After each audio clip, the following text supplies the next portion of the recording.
സർക്കാരിന്റെ RRTS പദ്ധതിക്കെതിരെ E Sreedharan രംഗത്ത്. പദ്ധതി സാങ്കേതികമായി പ്രായോഗികമല്ല എന്നും നടപ്പാക്കാൻ കഴിയില്ലെന്നും ഇ ശ്രീധരൻ പറഞ്ഞു. യഥാർത്ഥ RRTS താനാണ് കൊണ്ടുവന്നതെന്നും സംസ്ഥാന സർക്കാരിന്റെ പദ്ധതി സർപ്രൈസ് ആണെന്നും അദ്ദേഹം പറഞ്ഞു. അതിവേഗ റെയിൽവേയുമായി താരതമ്യം ചെയ്യുമ്പോൾ RRTS ഒരു സിമ്പിൾ വേസ്റ്റ് ആണ്. കേരളത്തിൽ പ്രായോഗികമല്ല എന്നും ഇ ശ്രീധരൻ മാധ്യമങ്ങളോട് പ്രതികരിച്ചു. ലെറ്റർ അയച്ചു. ആ ലെറ്ററിൻ്റെ കോപ്പി റെയിൽവേ മിനിസ്റ്റർക്ക് അയച്ചു. നമുക്ക് എന്തെങ്കിലും ഒരു സാധ്യതയുള്ള ഒരു ഹൈ സ്പീഡ് റെയിൽവേ ഉണ്ടാക്കണമായിട്ട് അതിന് വ്യത്യാസത്തിന് എല്ലാം കുറച്ച് വ്യത്യാസമായിട്ടാണ് പറഞ്ഞ് കാണിച്ചു കൊടുത്തത്. ആ ലെറ്റർ കണ്ടപ്പോൾ CM എന്നെ വിളിച്ചു, ട്രിവാൻഡ്രത്തേക്ക് വിളിച്ച് ഡിസ്കസ് ചെയ്യാനായിട്ട്. ഡിസ്കസ് ചെയ്തപ്പോൾ അദ്ദേഹത്തിന് സാറ്റിസ്ഫൈ ആയി. ശരിക്കും വേണ്ടത് തന്നെയാണ്, കേരളം എന്തായാലും വരാൻ പോയില്ല, അതുകൊണ്ട് ഇതിന് ഓൾട്ടർനേറ്റീവ് കേരളത്തിലൂടെ ഹൈ സ്പീഡ് റെയിൽവേ ഇല്ലാതെ പറ്റില്ല എന്നുള്ള ഇത് കൂടാണ് ചെയ്തത്. അത് ചെയ്തിട്ട് അദ്ദേഹം സാറ്റിസ്ഫൈഡായി. പിന്നെ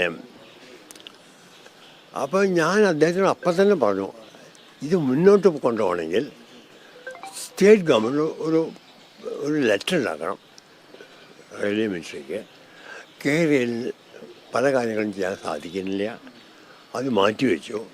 ഈ പുതിയത് നമുക്ക് ട്രൈ ചെയ്യാം, അതിനുവേണ്ടി ഡിജിറ്റൽ പ്രോജക്റ്റ് ഉണ്ടാക്കണമെന്ന് പറഞ്ഞിട്ട് ലെറ്റർ എഴുതേ വേണ്ടൂ. അത് ചെയ്യാമെന്ന് പറഞ്ഞു ആദ്യം. പിന്നെ പറഞ്ഞു, ഏതായാലും ഞാനതിന് കേട്ടുള്ളൂ, എൻ്റെ ഓഫീസേഴ്സും ഇത് കേട്ടോട്ടെ പറഞ്ഞിട്ട് അദ്ദേഹം അന്ന് അബ്രഹാമിനെയും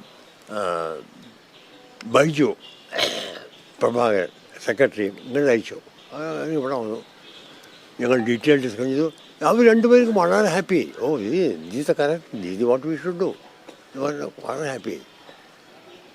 അത് കഴിഞ്ഞിട്ട് ഇത് കേട്ടപ്പോൾ പ്രൊഫസർ തോമസ് വന്നു ഇവിടെ. അദ്ദേഹത്തെ കണ്ട് അയാൾക്കും വളരെ ഇഷ്ടമായി. പക്ഷേ ഈ ലെറ്റർ അയക്കണില്ല, 10 മാസമായിട്ട് ലെറ്റർ പോകില്ല. ഈ ലെറ്റർ അയക്കാമെന്ന് പറഞ്ഞു. അബ്രഹാം വിളിച്ച് ഇറങ്ങിപ്പോയി എന്നോട് പറഞ്ഞ്, ഈ ലെറ്റർ ഉണ്ടാക്കുന്ന കോപ്പി ശ്രീധരന് കണ്ടോളൂ, ആദ്യം ഞങ്ങൾ ഡ്രാഫ്റ്റ് ഉണ്ടാക്കിയിട്ട് ആദ്യം അയക്കാം, അത് അപ്രൂവ് ചെയ്ത് ഞങ്ങൾ അയക്കാമെന്ന് പറഞ്ഞാൽ പോയത് പോലെ ഒരു ഇതുമില്ല. 10 മാസം വെയിറ്റ് ചെയ്തു. പിന്നെയാണ് ഈ ബഡ്ജറ്റൊക്കെ വരാൻ പോണത്. ഈ ബഡ്ജറ്റ് വരാൻ പോകുന്ന സമയത്ത് ഇപ്പം നമ്മൾ സ്റ്റെപ്സ് എടുത്തില്ലെങ്കിൽ ഹൈ സ്പീഡ് റെയിൽവേയും വരില്ല. ആ നിലയ്ക്കാണ് ഞാൻ പോയിട്ട് റെയിൽവേ മിനിസ്റ്ററെ പോയി കണ്ടത്.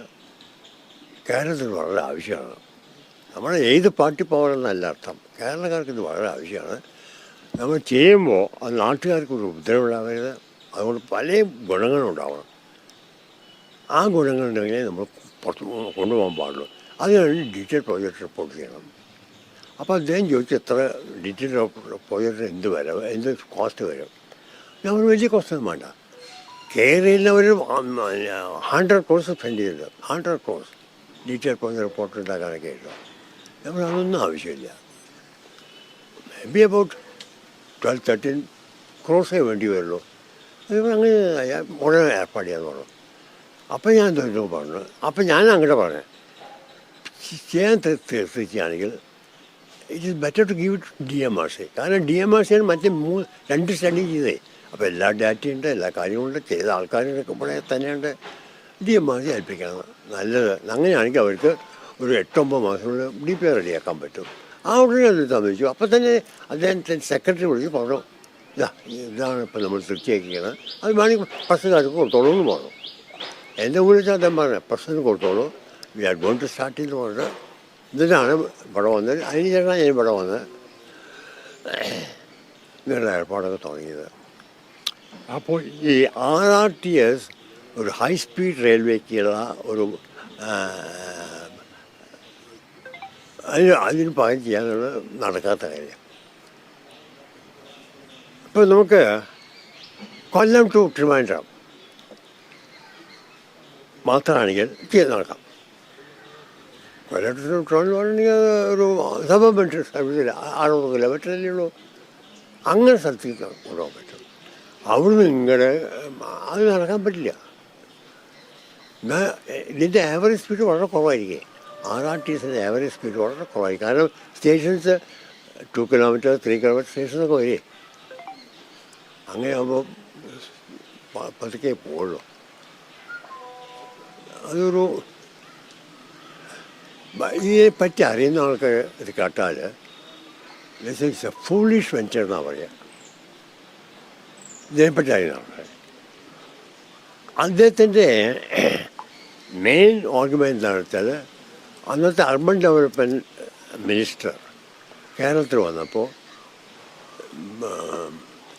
പറഞ്ഞു, നിങ്ങൾ ഈ ഹൈ സ്പീഡിലും ഇതിന് പകരം നിങ്ങൾക്ക് വൈ കോണ്ട് യു ഡു ഒരു RRTS, അങ്ങനെയാണെങ്കിൽ ഞങ്ങളുടെ മിനിസ്റ്റർ ഹെൽപ്പ് ചെയ്യാമെന്ന് പറഞ്ഞിരുന്നു. അതിന് അദ്ദേഹത്തിന് ഉദ്ദേശിച്ചതാണ് കേട്ടോ, കൊല്ലത്തുനിന്നോ അല്ലെങ്കിൽ കൊട്ടാരക്കരയിൽ അങ്ങനെയുള്ള സ്ഥലത്തേക്ക് പോകാം, അല്ലെങ്കിൽ തെക്കോട്ട് അങ്ങനെയുള്ള ഒരു suburban service over a length of 60 to 70 kilometres is okay. അതിന് ഉദ്ദേശിച്ചതാണ്.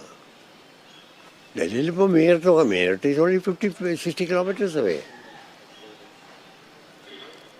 ഡൽഹിയിൽ നിന്ന് ഇപ്പോൾ കൽക്കട്ടയിൽ നിന്ന് RRTS വയ്ക്കാൻ പറഞ്ഞാൽ ആരും സംഭവിക്കും ദൂരത്ത്.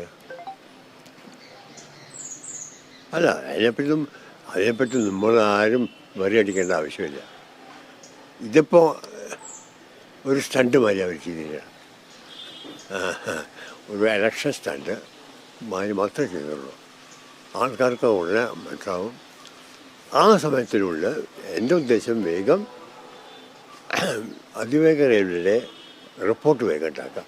അത് റിപ്പോർട്ടുണ്ടാക്കാൻ താമസമാണെങ്കിൽ ശരി, അതിൻ്റെ കംപ്ലീറ്റ് രൂപം ഫൈനലൈസ് ചെയ്തിട്ട് നാട്ടുകാർക്ക് അറിയിക്കണം. എല്ലാവരും അറിയിച്ച് പല ദിക്കിലും പോയിട്ട് ആർക്കൊക്കെ അതിനെപ്പറ്റി വിഷമമുണ്ടോ, എന്തൊക്കെ ബുദ്ധിമുട്ടുണ്ടോ അത് നിങ്ങളോട് പറയുക, എന്തൊക്കെ ആൻസർ ചെയ്ത കാര്യങ്ങൾ അനുസരിച്ച് കൊടുക്കുക. ഞാൻ അതിനെപ്പറ്റി സ്റ്റഡി ചെയ്തു. ഞാൻ വിചാരിച്ചതിലൊക്കെ എത്രയോ വലിയ വലിയ ഉപകാരം വരാൻ പോകുന്നത് കേരളത്തിൽ ഈ RRTS പറഞ്ഞാൽ. അതിൻ്റെ അവിടെ അവിടെ ഒരു പേപ്പർ വെച്ച് അത് തട്ടിയെടുക്കാൻ പറ്റില്ല. അതിൽ ഞാൻ ഏകദേശം നമുക്ക് കാര്യം ഇമാജിൻ ഒരു